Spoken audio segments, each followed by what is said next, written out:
നമസ്കാരം. രാജേന്ദ്ര സാറിന് വേലയ്ക്ക് ആരെങ്കിലും നിർത്തിക്കൂടെ? അതിന് മാത്രം വേഗം തിരിക്കുന്നു ഇവിടെ. പുതിയ കവിതയൊന്നുമില്ലേ?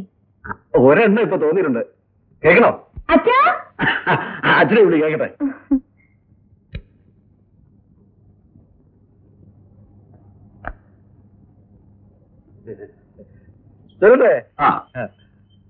അലക്കിനും അഴുക്കിനും ഇടയിലല്ലോ അലക്കുകാരൻ ജീവിക്കുന്നു.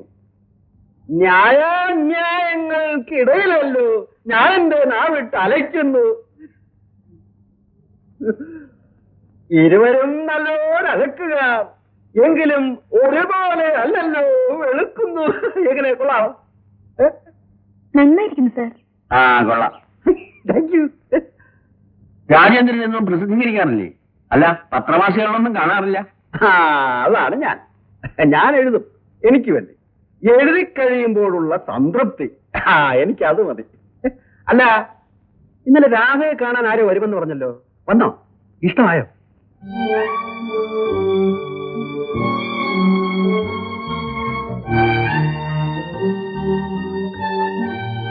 രാജേന്ദ്ര, അവളെ ആർക്കും ഇഷ്ടമാവും. ആ ഇഷ്ടം പോരല്ലോ വരുന്നവർക്ക്. പണം വേണം, പണ്ടങ്ങൾ വേണം, അതും ചില്ലറയും. 100 കണക്കിന് പവന്റെ പണ്ടങ്ങൾ, ലക്ഷക്കണക്കിന് രൂപ. പെണ്ണാണ്, ഭാരമാണ് എന്ന് കരുതി ആർക്കെങ്കിലും പിടിച്ചു കൊടുക്കാൻ തോന്നുന്നുമില്ല. ഇതൊരു തകർന്ന തറവാടാണ്. ഈ വീടും പുരയിടവും മാത്രമേ ബാക്കിയുള്ളൂ. ചിലപ്പോ തോന്നും ഇതങ്ങോട്ട് വിറ്റ് അവളെ ആരുടെങ്കിലും കൂടെ ഇറക്കി വിട്ടാലോ. അവള് പോയാ പിന്നെ ഞാനൊരു കാവൽക്കാരനെ പോലെ ഇവിടെ തുടരുന്നതിൽ എന്താ അർത്ഥം? ഈയിടെയായി എന്റെ ആരോഗ്യവും തീരെ മോശമാണ്. മരിക്കുന്നതിന് മുമ്പ് വരുന്നത് പോലെ വരട്ടെ.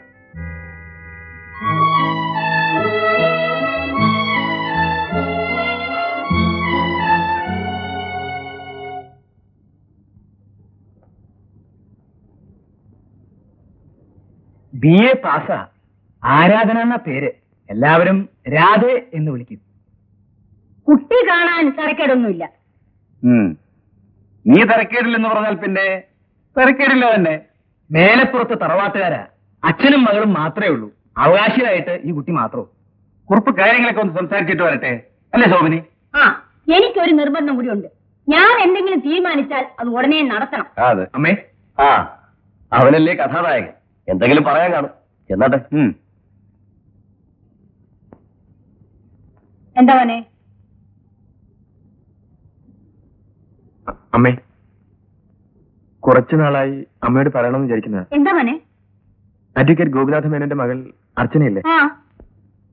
കോളേജിൽ പഠിക്കുന്ന കാലം മുതൽ ഞങ്ങൾ തമ്മിൽ. ഇത്രയല്ലേ ഉള്ളൂ? നിനക്ക് അവളെ മതിയെന്ന്. എനിക്കും അവളെ ഇഷ്ടമാണ്. ഈ അമ്മ അത് എന്നെ ആലോചിക്കാം. കുറുപ്പേ, ഇത് അന്വേഷിച്ച് അലഞ്ഞ് നടക്കണ്ട. നേരെ ഗോപിനാഥ മേനോന്റെ വീട്ടിലേക്ക് കയറി ചെന്നോളൂ. ഉറപ്പിച്ചോളൂ. കൊച്ചാ, മോളെ, മോക്ക് ചെറിയമ്മയെ അർച്ചനേണ്ടി വരാൻ പോകുന്നു.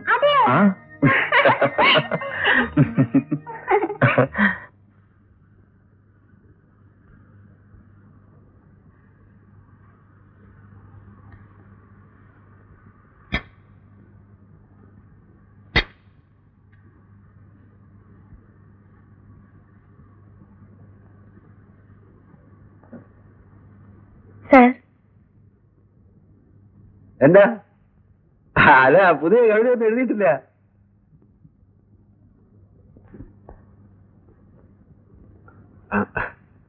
ക്ഷമിക്കണം, ശീലമായിപ്പോയി. നിർത്തിക്കൂടെ?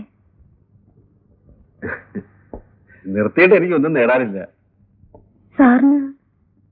സാറിന്റെ ജീവിതം ആവശ്യമില്ലെങ്കിൽ അതെനിക്ക് തരാമോ സാർ? സാറിന് എന്നെ വിവാഹം ചെയ്യാമോ? എന്താ പറഞ്ഞത്? എന്റെ അച്ഛന്റെ മനസ്സമാധാനത്തിന് വേണ്ടിയാണ്. എന്റെ വിവാഹം നടന്നില്ലെങ്കിൽ ചത്താലും കണ്ണടയില്ല എന്ന് പറയുന്ന എന്റെ അച്ഛന് വേണ്ടിയാണ് സാർ.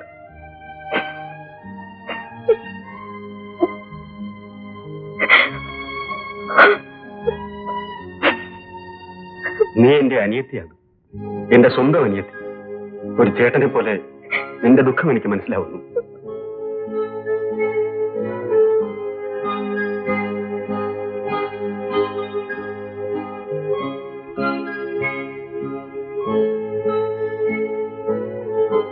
എന്റെ അനിയത്തിയാണ്, ഒരേ ഒരു സഹോദരി. അവൾ ഒരാളെ സ്നേഹിച്ചു. അവനുമൊത്ത് ജീവിക്കുക, അതായിരുന്നു അവളുടെ സ്വപ്നം. ആരും എതിർത്തില്ല. നല്ലൊരു ചെറുപ്പക്കാരൻ. അവനും അവളെ ഇഷ്ടമാണെന്നറിഞ്ഞപ്പോ ഞങ്ങൾ സന്തോഷിക്കുകയും ചെയ്തു. പക്ഷേ നടന്നില്ല. പണമായിരുന്നു പ്രശ്നം. പെൺപണം. അവർക്കത് കൂടിയേ തീരൂ. കൊടുക്കാനുള്ള കഴിവ് ഞങ്ങൾക്കില്ലാതെ പോയി. അവൻ മറ്റൊരുവളെ വിവാഹം ചെയ്തു. ആ ആധിയിൽ നീറിയാണ് എന്റെ അനിയത്തി മരിച്ചത്.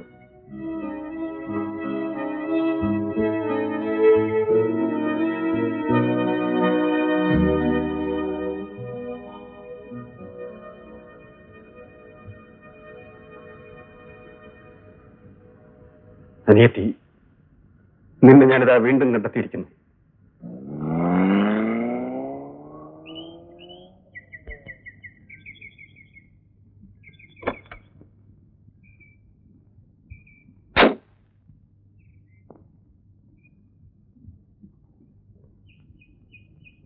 അർച്ചനെ, ഇനി നിനക്ക് ഈ വലിയ സ്ഥാനമില്ല.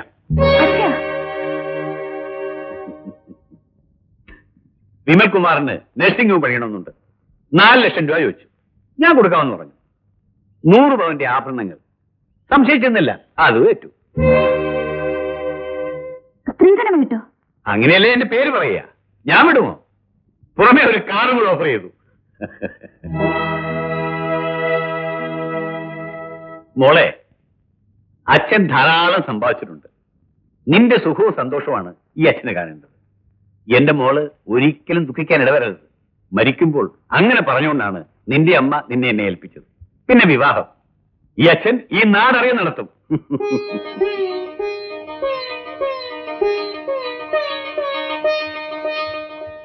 കുമാരൻ വിവരങ്ങളൊക്കെ അറിഞ്ഞല്ലോ. ഇങ്ങനെ ആയിരുന്നെങ്കിൽ 10 ലക്ഷം തന്നെ നമുക്ക് ചോദിക്കാമായിരുന്നു. കിട്ടുമെന്ന് വിചാരിച്ച് ചോദിക്കുന്നതിനൊക്കെ ഒരു അന്തസ് വേണ്ടേ? 30 കൊല്ലത്തിന് മുമ്പ് 2 ലക്ഷമാ എന്റെ അച്ഛൻ നിങ്ങളുടെ കയ്യിൽ എണ്ണി തന്നത്. രാമകൃഷ്ണൻ 3 ലക്ഷം വാങ്ങിച്ചു. അത് 7 കൊല്ലത്തിന് മുമ്പ്. ഇവനെ ഡോക്ടറാക്കാൻ ചില്ലറയാണോ ഞാൻ ചെലവാക്കിയത്? എന്നാലും ഏത് സാധനത്തിനും വില കൂടുതലല്ലേ എന്ന് ആ നിലയ്ക്ക് ചോദിക്കാമായിരുന്നു. ഓ, ഇനി പറഞ്ഞിട്ട് ഒരു കാര്യമില്ല. നിന്റെ സാമർത്ഥ്യം പോലെ ബാക്കി. കൊച്ചച്ഛ, അപ്പൊ എന്നാ കല്യാണം?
ഇറങ്ങുന്നില്ലേ? എന്നെ അത്യാവശ്യമായി കാണണമെന്ന് പറഞ്ഞിട്ട് എത്ര നേരമായി ഞാൻ കാത്തു നിൽക്കുന്നറിയാമോ? ഇറങ്ങാം. എന്റെ ക്ഷമ പരീക്ഷിക്കുകയായിരിക്കും.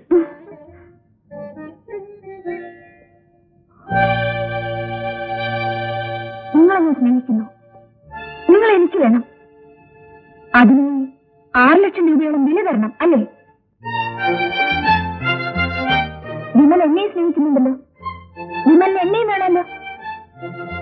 എനിക്കെന്ത് വില തരും? അത് ചോദിക്കാനാണ് ഞാൻ വന്നത്. അച്ഛനെ നീ കാര്യമായിട്ടാണോ സംസാരിക്കുന്നത്? അതെ. മറുപടി ഉണ്ടോ? അർച്ചനെ അമ്മയും അച്ഛനും ഒക്കെ കൂടുതൽ സംസാരിക്കണ്ട, മറുപടി ഉണ്ടാവില്ല.